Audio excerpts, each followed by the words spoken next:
In this video, I'm going to show you how to add text in Smallpdf.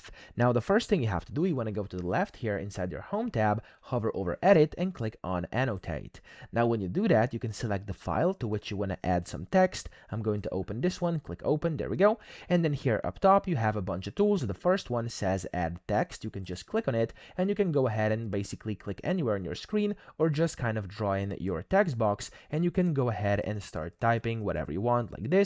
You could go and then select your text, and then of course this is where you can change your fonts to whatever you want them to be. You could change the size of your text, you can change its color over here, you can make it like with a background color if you want to add that too. You could set the opacity, set the text style, either bold, italic, underline, strike through. You can set the alignment and stuff like that. So that's basically how you can add text in Smallpdf. It's literally that easy. I hope this video helped you out. If it did, please subscribe to the channel and help me out as well.